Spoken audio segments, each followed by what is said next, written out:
Baik jawaban dari Pak Anies dan juga Prof. Arief tersebut merupakan jawaban dari pertanyaan pamungkas untuk sesi Inspiring Talk pada kali ini. Baik, mungkin kami buka sesi tanya jawab untuk satu audiens saja. Ya, selamat malam semuanya. Perkenalkan, nama saya Gani. Saya mau tanya mungkin kepada bapak-bapak sekalian, karena mungkin secara praktikal banyak orang yang ingin pulang ke Indonesia gitu, karena ya kita orang Indonesia, kita merasa nyaman di Indonesia dan kita ingin juga dekat dengan apa yang kita anggap sebagai keluarga. Tapi kadang permasalahan itu cukup praktikal, sedemikian pertanyaannya, apakah saya bisa hidup dengan baik gitu kalau di Indonesia, sedangkan ya mudahnya kalau di sini UMR sekitar berapa? 2.200 euro, 45 juta gitu. Itu bukan sesuatu yang mudah untuk didapatkan di Indonesia, dan sedangkan apa yang kita harapkan gitu, apa yang kita inginkan, pasti ingin yang terbaik untuk diri kita dan juga untuk keluarga. Dan saya melihat masalah itu sangat ya mendasar ya, karena ya secara bagaimanapun juga kita harus bisa menghidupi diri dengan baik gitu. Dan yang saya lihat itu banyak berhubungan karena memang mata uang kita ini bisa dibilang sangat lemah. Dan orang ketika datang ke Bali, datang ke Lombok, datang kemana, semua bilang kalau Indonesia itu negara yang sangat murah gitu. Saya percaya pasti ada suatu jalan untuk memperbaiki hal itu, cuman saya nggak tahu apa. Dan itu yang saya ingin tanyakan, kira-kira bagaimana orang dari luar, dari orang yang Indonesia yang sudah belajar keluar dan sudah melihat apa yang bisa dilakukan, apa yang sebenarnya ilmu mereka dihargai seperti itu, gimana caranya mereka bisa kembali dengan lebih lega, dengan bisa percaya dia juga dihargai, karena memang mata uang kita juga ternyata kemudian membaik gitu. Saya harapannya bisa seperti itu. Kira-kira bagaimana tanggapan bapak-bapak sekalian? Baik, terima kasih Mas atas pertanyaannya. Jadi bagaimana diaspora Indonesia ini bisa lebih legowo ya saat kembali lagi ke Indonesia despite mata uangnya yang lebih dirasa lebih lemah. Mungkin mau dari Prof. Arief terlebih dahulu atau dari Pak Anies terlebih dahulu? Kalau boleh usul satu lagi perempuan. Pak Anies dulu gantian. Oh, baik, boleh Pak Anies. Jadi mungkin satu penanya perempuan lagi nih katanya. Oh iya, boleh Mbak. Sebelumnya terima kasih, saya mau nanya, kan tadi Pak Arief juga mention tentang regeneratif ya, ini lagi gede banget di sini diskusinya. Nah, sedangkan kita punya yang namanya Pranata Mangsa atau beberapa kultur-kultur yang sebenarnya tuh sekarang seluruh dunia sedang mencari itu dan meliti itu. Nah, gimana supaya ilmu kita itu direpresentasikan oleh orang kita sendiri, terutama ya soal ngomongin pertanian, kita tuh gede di banyak hal dan kita juga punya banyak banget pengalaman. Itu gimana sih supaya orang kita sendiri yang merepresentasikan Indonesia, dan bagaimana ada orang, at least satu orang Indonesia yang disebut dalam, kalau bisa semua lecture, saya udah sering denger India, Afrika ngomongin dekolonisasi, tapi kapan Indonesia sendiri itu yang ngomongin dekolonisasi dan semua kultur yang kita punya gitu Pak, saya bertanya itu. Terima kasih. Luar biasa. Terima kasih Mbak atas pertanyaannya. Jadi lebih ke regenerasi. Ya, saya fakultasnya lain Mbak. Saya nggak bisa jawab yang kedua ini. Biar nanti Prof. Arief menjawab. Tapi yang terkait dengan pertanyaan Mbak, siapa namanya tadi? Gani.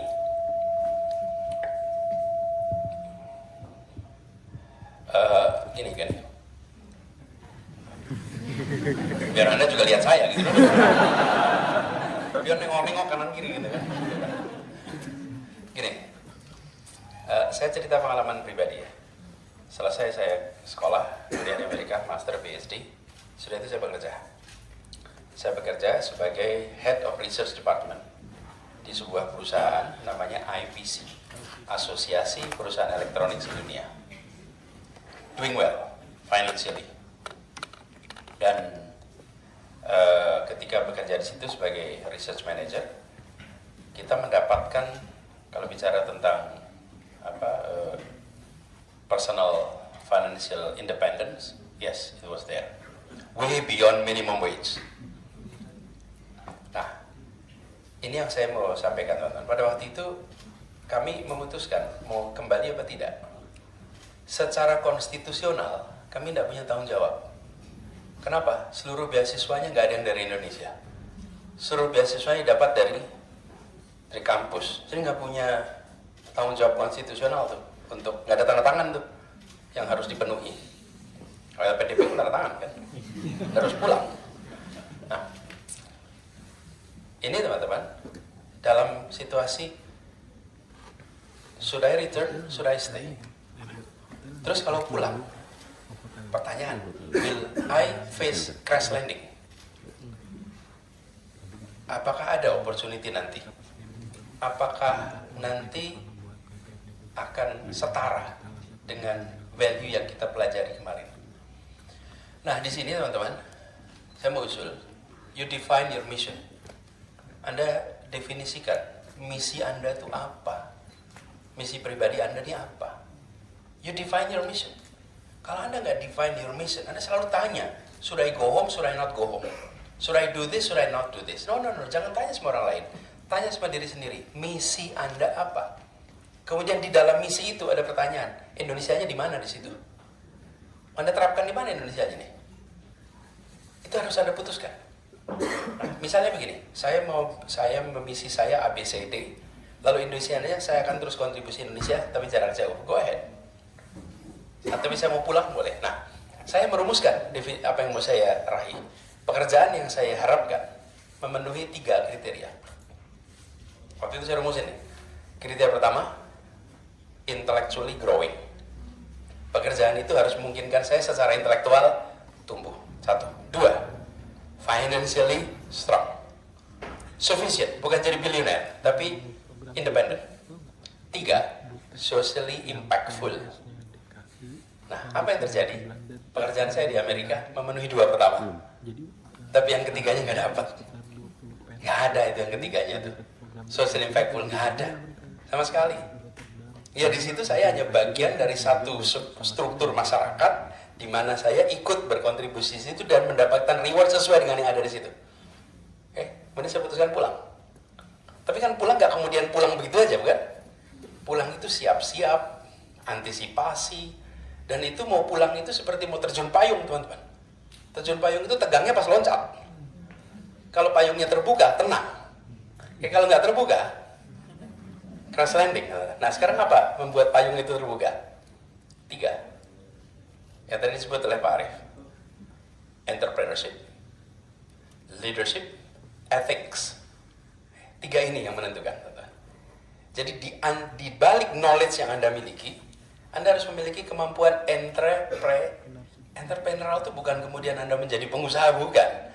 Kemampuan untuk membangun jejaring, kemampuan untuk menerjemahkan gagasan menjadi kenyataan, kemampuan untuk ada inisiatif, dan berpandangan optimis terhadap situasi. Saya belum pernah ketemu entrepreneur yang pesimistik. Kalau pegawai negeri banyak, tapi kalau entrepreneur enggak. Coba, pernah nggak ketemu entrepreneur pesimistik? Nggak pernah. Karena kalau dia pesimistik, dia nggak jadi entrepreneur. Entrepreneur itu selalu melihat dengan kacamata yang positif. Dalam kesempitan pun dia lihat kesempatan. Nah, jadi ini menurut saya dibutuhkan. Kemudian leadership yang tadi dibilang. Leadership dan ethics. Ethics ini kemudian menjadi drive. Ethics ini menjadi pegangan nilai. Nah, kalau jadi rumuskan your mission sebagai manusia ini. Lalu tempatkan Indonesia di mana? Nah, pengalaman saya, rumuskan 3 itu. 3 itu apa sih? Kalau dulu saya mau jadi dosen aja. Karena jadi dosen itu insya Allah 3-3 dapat tuh. Intellectually growing, financially good, betul ya Bu dosen? Kemudian socially impactful. Nah, ini statement mission itu kan punya saya. Anda harus rumuskan apa 3 atau 5 yang Anda miliki. Baru dari situ kemudian Anda ambil keputusan. Nah, tapi saya boleh sampaikan dari pengalaman observasi, kalau berada di sebuah negara dengan struktur ekonomi yang sudah matang, maka proses untuk mengalami eskalasi vertikal itu prosesnya bertahap, pelan dan lama. Tapi kalau di negara yang struktur ekonominya belum matang, Anda bisa lompat, pak. itu bedanya. Tapi untuk bisa lompat harus punya entrepreneurship, harus punya leadership. Kenapa? Ruang untuk tumbuhnya tuh bisa lompat cepat sekali. Kalau di sini Anda harus bikin inovasi yang luar biasa baru Anda bisa lompat. Tapi kalau Anda tidak pakai inovasi biasa, ya hidup biasa-biasa aja. Tetapi ada stabilitas. Nah, ini yang tadi saya katakan, kalau saya boleh usul, maka rumuskan itu, kemudian putuskan. Nah, kapan mutusinnya? Tadi saya sampaikan, pada saat Anda lulus, ini kan masih mahasiswa semua nih. Bayangkan saat Anda wisuda, profil Anda itu seperti apa? Apa sih yang Anda bayangkan diri Anda pada saat wisuda? Pertama. Yang kedua, profil Anda 10 tahun sesudah wisuda. Sesudah 10 tahun wisuda, udah nggak usah belok-belok lagi. Tapi belok-belok coba-coba itu 10 tahun sesudah wisuda. Sesudah itu stay the course. Nah, tapi pengalaman kami, saya rasa Prof. Aris juga merasakan, Arif. Pulang itu juga dengan kekhawatiran. Tapi ternyata ketemu kesempatan-kesempatan yang tidak pernah terduga ketika kita ada usaha untuk membangun jejaring. Jadi bekal saya sesudah pulang di Indonesia waktu itu, bekal saya cuma kartu nama. Datang kemana-mana, either mengenalkan diri, keliling mengenalkan diri. Datangnya dengan acara apa? Saya sering datang acara resepsi. Resepsi itu bukan pernikahan ya. Resepsi itu misalnya ulang tahun Kerajaan Belanda, ulang tahun Kerajaan Inggris, ulang tahun Amerika. Kenapa? Yang berkumpul di situ adalah the first elite of the Republic. Anda nggak diundang pun nggak apa-apa datang. Serius nggak apa-apa. Yang penting Anda tahu lokasinya. Lalu Anda datang. Ini pengalaman pribadi nih. Lalu datang bawa kartu nama, ngenalin diri. Kartu nama itu bukan untuk menunjukkan siapa saya. Kartu nama itu fungsinya untuk minta kartu nama. Jadi kalau Anda nanti ketemu orang minta, Pak, saya bela minta kartu nama. Ini masih namanya networking-nya elementary. Kalau yang udah advance networking, pasti caranya kasih kartu nama untuk dapat. Jadi saya bekalnya kartu nama untuk dapat kartu nama. Saya tumbuh besar di Jogja, masuk ke Jakarta, New Kids on the Block. Jadi gimana caranya? Ya saya harus masuk ke circle-circle itu, mengenalkan diri.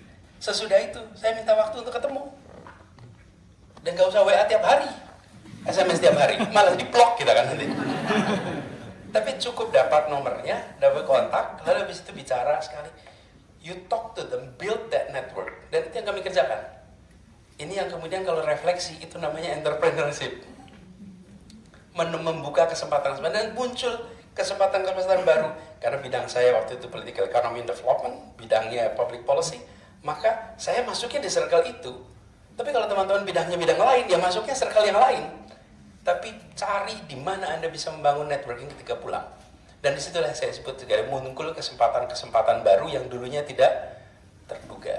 Nah, ini yang tadi saya usul, kalau Anda sudah merumuskan mau rencana pulang, maka bekali itu. Saya jamin Anda akan beyond UMR Indonesia. Bahkan Anda bisa menciptakan lapangan kerja dengan angka di atas UMR. Oke, makasih.